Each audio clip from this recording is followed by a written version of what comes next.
Hai, Assalamualaikum warahmatullahi wabarakatuh. Bagaimana kabar kalian hari ini?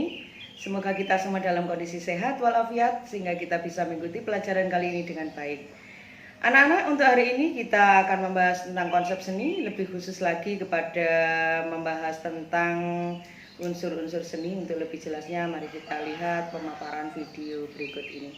Kompetensi dasar, memahami konsep seni, kemudian tujuan pembelajarannya mengidentifikasi unsur seni dengan cermat.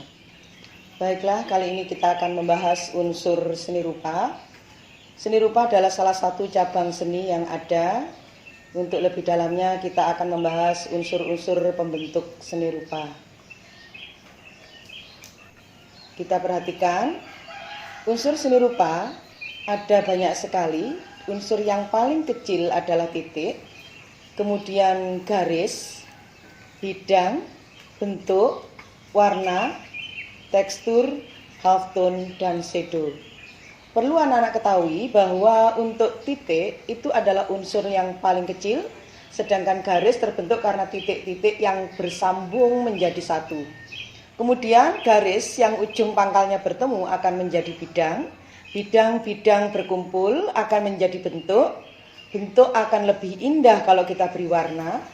Kemudian ada tekstur, halftone, dan shadow.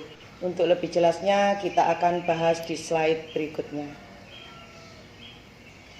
Anak-anakku sekalian, titik merupakan unsur dasar karya seni rupa yang paling kecil atau terkecil. Segala bentuk wujud yang dihasilkan dari berkarya seni rupa dimulai dari titik. Perhatikan gambar-gambar di bawah.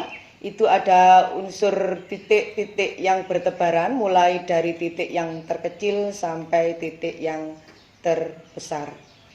Unsur yang kedua, garis.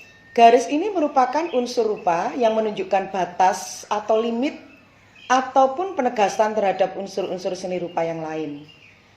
Atau bisa juga garis ini merupakan pertemuan dua titik atau lebih sehingga bersambung menjadi satu dan terbentuklah garis. Menurut jenisnya, garis bisa kita bedakan. Ada yang namanya garis lurus, garis lengkung, garis panjang, garis pendek, horizontal, vertikal, diagonal, berombak, putus-putus, patah-patah, spiral, dan masih banyak bentuk-bentuk garis yang lain. Berikutnya anak-anak, garis itu memiliki macam-macam bentuk. Diantaranya, coba mari kita lihat gambar yang sebelah kiri. Itu ada berbagai macam bentuk garis, mulai dari yang garis tipis, lurus, ataupun garis zigzag, lengkung, spiral, dan lain-lain, yang masing-masing memiliki watak dan ciri yang menunjukkan kesan yang berbeda-beda. Di slide berikutnya akan kita tampilkan kesan yang timbul dari garis. Garis lurus berkesan tegak dan keras. Garis lengkung berkesan lembut dan lentur karena bentuknya yang lengkung sehingga memberi kesan arah yang lembut dan lentur. Kemudian garis patah-patah berkesan kaku. Dan garis spiral yang berbentuk spiral berkesan lentur juga. Unsur yang berikutnya adalah bidang. Bidang ini memiliki pengertian, yakni merupakan pengembangan garis yang membatasi suatu bentuk, sehingga membentuk bidang yang melingkupi dari beberapa sisi. Atau bisa juga bidang mempunyai sisi panjang dan lebar serta memiliki ukuran. Contoh dari bidang ini bisa kita lihat di slide berikutnya. Ini adalah contoh bidang. Kita amati ada berbentuk lingkaran, circle, segitiga, segi empat, trapesium, belah ketupat, dan sebagainya. Anak-anak, selain bidang, unsur berikutnya yang ada dalam unsur seni rupa adalah bentuk. Bentuk ini merupakan gabungan dari bidang-bidang. Ada dua jenis bentuk, diantaranya adalah bentuk geometris dan bentuk non-geometris. Untuk lebih jelasnya, bagaimana sih bentuk geometris itu? Bentuk geometris berupa kubistis, jadi berupa garis-garis, bisa berbentuk balok, kubus, ataupun berbentuk silindris, bola, tabung, dan sebagainya. Sedangkan yang kedua adalah bentuk non-geometris. Bentuk ini berbentuk seperti objek yang ada di alam, di sekitar kita, misalkan kondisi alam dan makhluk hidup. Anak-anakku sekalian, bisa kita lihat bentuk geometris, mari kita amati. Di situ ada namanya bentuk prisma, kotak, bola, dan sebagainya. Mari kita lihat berikutnya, yaitu bentuk non-geometris. Bentuk non-geometris ini tadi sudah dijelaskan bahwa ini berhubungan dengan bentuk-bentuk yang ada di alam, misalnya bentuk tumbuhan, manusia, gunung, dan sebagainya. Untuk unsur berikutnya, di sini ada warna. Untuk membahas warna, anak-anak bisa cermati karena warna ini bermacam-macam. Warna ini adalah dengan adanya warna kita menjadi lebih ceria. Tanpa warna kita menjadi seperti bisa juga berkesan sedih. Dengan warna-warni yang ada di alam menjadikan hidup kita menjadi lebih berwarna, lebih indah. Sedangkan warna di sini pengertiannya adalah sifat cahaya yang dipancarkan atau secara subjektif psikologis sebagai bagian dari pengalaman indera penglihatan. Coba anak-anak bayangkan kalian berada di dalam satu ruangan, dalam kondisi lampu mati, tidak ada cahaya sedikit pun. Bisakah kalian melihat warna-warna yang ada di sekitarmu? Nah, tentu tidak. Karena tidak ada cahaya. Cahaya masuk ke mata, kemudian dicerna atau ditangkap oleh mata, kemudian memberi kesan warna-warna yang ada di alam sekitar kita. Seperti yang ada di slide itu, W berwarna apa? Ya, betul, orange. A warnanya hijau, betul. R biru, N merah, dan A kuning. Kenapa muncul warna-warna seperti itu? Karena ada cahaya, anak-anak. Karena ada cahaya, kemudian mata kita menerjemahkan dalam bentuk visual, sehingga muncul warna-warna yang ada di sekitar kita yang membuat kita menjadi lebih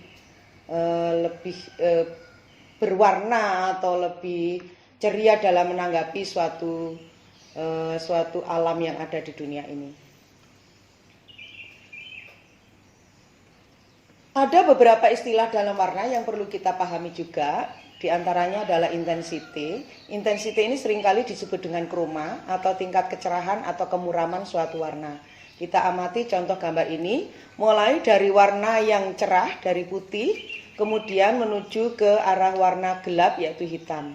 Ini menandakan putih lebih cerah dibandingkan warna-warna sebelah kanannya, yaitu warna merah, kemudian merah tua, sampai menuju ke hitam. Istilah yang lain yang harus kita pelajari adalah heraldis. Pernahkah kalian mendengar istilah heraldis? Heraldis adalah penggunaan warna untuk menunjukkan simbol-simbol tertentu. Contoh, merah berarti berani, putih berarti suci. Seperti bendera Indonesia ya, bendera Indonesia memiliki warna merah putih. Karena kita mengharapkan atau memberi simbol bahwa orang Indonesia adalah berani dan suci dalam bertindak.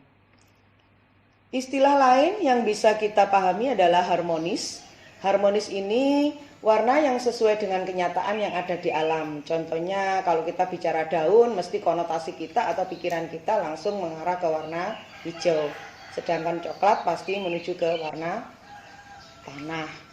Atau misalkan langit. Di langit itu warnanya, kalau saya tanya langit warnanya apa? Ya, sebagian pasti menjawab warnanya biru. Gunung warnanya apa? Biru, Bu. Oh ya, biru. Kemudian semakin jauh kita mendapati gunung itu warnanya semakin memudar. Tergantung jarak kita dengan gunung itu. Jadi untuk harmonis ini harus sesuai dengan kenyataan yang ada di alam. Anak-anak sekalian, ada istilah yang lain yang disebut monokromatis. Monokromatis, mono kan artinya satu. Jadi monokromatis adalah melukis dengan menggunakan hanya satu warna. Lawannya monokromatis adalah polikromatis. Polikromatis ini melukis dengan menggunakan beberapa warna. Kita mengenal lingkaran warna, di situ banyak sekali warna-warna mulai dari kuning, ada kuning kehijauan dan sebagainya. Mari kita pahami di slide berikutnya. Kita akan lebih paham. Menurut Louis Frank pada tahun 1876, warna dibagi menjadi 6. Yang pertama adalah primer, sekunder, tersier. Warna ini sudah kalian pelajari di SMP. Kemudian yang keempat adalah warna kuarter. Warna yang kelima adalah komplementer dan yang terakhir adalah warna intermedier. Lebih jelasnya di penjelasan berikutnya. Warna primer adalah warna pokok yang tidak bisa digantikan oleh warna apapun. Jadi warna ini kalau kalian misalkan menggambar menggunakan warna primer, jika kemudian warnanya habis, maka tidak ada yang bisa kamu lakukan dengan cara mencampur warna satu dengan warna yang lain untuk mendapatkan warna primer. Karena warna primer ini tidak bisa digantikan oleh warna apapun. Disebut juga warna pokok, warna asli, atau warna murni. Coba kalian lihat, ini adalah warna primer. Selain merah, warna apa lagi? Ya betul, ada warna biru. Selain biru? Iya betul, kuning. Berikutnya anak-anak, selain warna primer, tadi kita membahas warna yang kedua adalah warna sekunder. Warna sekunder ini adalah warna yang merupakan hasil percampuran dari dua warna primer. Tadi kita mengenal warna primer ada merah, biru, dan kuning atau mekubi, merah, kuning, biru, silakan. Itu pokoknya tiga-tiganya itu termasuk warna primer. Jika dua warna primer kemudian kita campur menjadi satu, maka akan terbentuk warna baru yang disebut warna sekunder. Jadi misalkan biru sama merah menjadi warna ungu. Betul. Kalau ini warna orange, campuran dari warna apa? Ya betul, merah sama kuning. Dan yang terakhir adalah warna hijau yang merupakan percampuran antara kuning dan biru. Warna yang ketiga adalah warna intermedier. Nah anak-anak, warna ini adalah merupakan campuran dari warna primer dengan sekunder yang berdekatan dalam lingkaran warna. Tadi kalau kita campur primer dengan primer menjadi warna sekunder, maka warna intermedier ini adalah campuran warna primer dengan sekunder yang berdekatan dalam lingkaran warna. Tadi kita sudah melihat dalam lingkaran warna ada warna yang disebut biru kehijauan. Kenapa biru hijau menjadi warna intermedier? Karena ini berdekatan. Hijau mengandung biru. Sehingga kalau kita campur biru maka akan menjadi warna intermedier. Yang kedua adalah kuning dan oranye. Kenapa harus oranye? Kenapa kok tidak hijau? Kok tidak ungu? Ya, karena oranye lah warna yang mengandung warna kuning. Kalau ungu tidak mengandung warna kuning. Kemudian ada warna merah ke oranye-orenan. Jadi merah dicampur oranye. Kenapa harus oranye? Karena oranye juga mengandung warna merah. Ada lagi warna biru keungu-unguan. Biru dicampur ungu akan menjadi biru keungu-unguan. Kuning dengan hijau akan menjadi kuning kehijau-hijauan. Kalau dalam bahasanya itu hijau pupus ya. Kemudian merah keungu-unguan. Jadi ada merah yang dicampur ungu. Kenapa menjadi merah keungu-unguan? Karena ungu mengandung warna merah. Merah dicampur ungu ada artinya merah dicampur merah dan biru. Unsur yang terbanyak adalah merah sehingga membentuk merah keungu-unguan. Warna berikutnya adalah warna tersier. Warna tersier ini terjadi jika dua warna sekunder dicampur menjadi satu. Pernahkah anak-anak menggambar kemudian kuasnya kotor, kemudian kamu cuci di gelas yang berisi air, akan menjadi warna apa? Ya, semakin keruh semakin keruh akan membentuk warna baru tergantung kuasnya tadi berasal dari warna apa yang kalian gambar tadi. Di sini ada beberapa warna tersier, ada tersier biru. Tersier biru ini percampuran dari warna sekunder ungu dan sekunder hijau. Kenapa menjadi tersier biru? Mari kita amati. Ungu tadi campuran warna merah dan biru. Oke. Hijau campuran dari kuning dan biru. Jadi antara ungu dan hijau masing-masing memiliki unsur warna biru. Sehingga warnanya yang tadi tercampur cenderung ke biru-biruan sehingga membentuk warna tersier biru. Bagaimana jika oranye dengan ungu kita campur? Maka oranye juga mengandung warna merah. Oranye itu campuran merah kuning, ungu campuran merah dan biru. Sehingga dua-duanya mengandung unsur merah. Sehingga terbentuklah warna baru yang disebut tersier merah. Yang terakhir adalah tersier kuning, yaitu campuran hijau dan oranye. Hijau mengandung unsur kuning, oranye juga mengandung unsur kuning, sehingga terbentuk warna baru yang disebut tersier kuning. Warna berikutnya adalah warna kuarter. Warna ini dihasilkan dari percampuran dua warna tersier. Kenapa disebut kuarter hijau? Yaitu tersier biru dan tersier kuning. Masing-masing memiliki unsur hijau, sehingga kalau kita campur, warna hijaunya komposisinya lebih banyak, sehingga cenderung menjadi kehijau-hijauan. Sehingga kuarternya disebut kuarter hijau. Begitupun dengan kuarter oranye, itu campuran dari merah dan kuning, karena tersier merah dan tersier kuning memiliki unsur warna oranye ya. Jadi merah kalau campur kuning kan jadi oranye, sehingga menjadi kuarter oranye. Kuarter ungu merupakan percampuran tersier merah dengan tersier biru. Perlu kita ketahui di awal tadi bahwa biru kalau merah kita campur menjadi ungu, sehingga kalau tersier merah dicampur dengan tersier biru akan menjadi bentukan warna baru yang disebut kuarter ungu. Anak-anakku sekalian, warna komplementer berikutnya.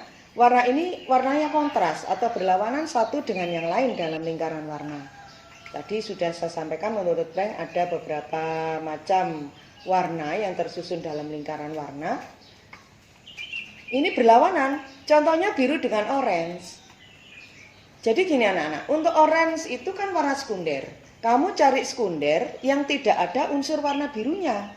Kalau kita sandingkan, maka dia akan menjadi warna komplementer. Karena ini bertolak belakang. Jadi berlawanan dalam lingkaran warna. Oranye adalah unsurnya merah dan kuning, tidak mengandung sama sekali dengan warna biru. Sehingga biru kalau kita sambung oranye, kita gabungkan dengan oranye, maka akan menjadi warna komplementer. Begitupun juga merah dengan hijau. Kenapa merah dengan hijau? Karena hijau juga tidak mengandung unsur warna merah. Kuning dengan ungu, karena ungu juga tidak mengandung warna kuning, karena ungu bentukan warna merah dan biru. Nah, anak-anak sekalian, di samping itu ada unsur seni rupa yang lain yang disebut tekstur. Tekstur ini yaitu mengenai kasar halusnya suatu permukaan. Coba kalian raba wajah kalian masing-masing, kasar atau halus. Ada yang jawab kasar, ada yang jawab halus. Kemudian kamu raba meja yang ada di depan kamu, kasar apa halus? Tembok, pensil, HP, dan sebagainya. Nah, kesan yang kamu tangkap dari tangan yang meraba benda itu memiliki kesan halus atau kasar. Itulah yang disebut tekstur. Tetapi dalam kenyataannya ada yang namanya tekstur nyata dan tekstur semu. Yang kalian raba itu tadi adalah tekstur nyata. Karena kelihatannya kasar, begitu diraba juga kasar. Tapi kalau tekstur semu, coba kalian cari buku paketmu. Di situ ada cover. Cover pasti memiliki gambar-gambar. Coba kalian gambar. Kalau ada kalian raba gambarnya. Kalau memang ada manusia, bisakah kamu meraba unsur manusia di situ? Nah, tidak kan? Maka disitulah untuk cover buku memiliki tekstur semu untuk gambarnya. Berikutnya, contoh tekstur. Nah, di sini ada tekstur kasar, misalnya kulit durian. Kalau buah duriannya teksturnya halus, seperti semangka. Nah, ini semangka ini kelihatannya kasar, tapi kalau kita raba halus, maka kulit semangka ini memiliki tekstur semu. Sedangkan durian kelihatannya kasar, kalau kita raba ternyata memang betul kasar. Maka itulah yang disebut dengan tekstur nyata. Ada lagi unsur yang terakhir yaitu half tone dan shadow. Half tone ini berkaitan dengan gelap terangnya suatu warna, dengan shadow yang berarti bayang-bayang. Bisa kita lihat di sebelah kiri itu ada keramik, ada bola, ada kotak, hitam dan putih itu half tone-nya. Kemudian di bawah yang berwarna hitam, bayangannya itu adalah shadow. Untuk memberi kesan 3 dimensi, memang unsur ini tidak bisa kita kesampingkan, harus ada. Termasuk juga gambar gajah yang ada di sebelah kanan. Di situ hanya memiliki unsur half tone, tetapi tidak diberi shadow. Bagaimana anak-anak? Apakah ada yang kurang jelas? Jika ada yang kurang jelas, bisa kalian tanyakan melalui komentar yang ada di bawah tampilan. Nah, anak-anakku sekalian, coba tugas kalian adalah mencari contoh-contoh semua unsur yang sudah Ibu terangkan tadi. Tentu saja dengan bentuk benda atau contoh-contoh yang lain selain yang sudah saya terangkan. Bahwa tidak bisa dipungkiri manusia hidup pasti menyukai akan seni. Maka bisa kalian amati dari benda-benda yang ada di sekitar kita untuk mencari contoh-contoh yang ada. Demikian anak-anak, terima kasih. Assalamualaikum warahmatullahi wabarakatuh.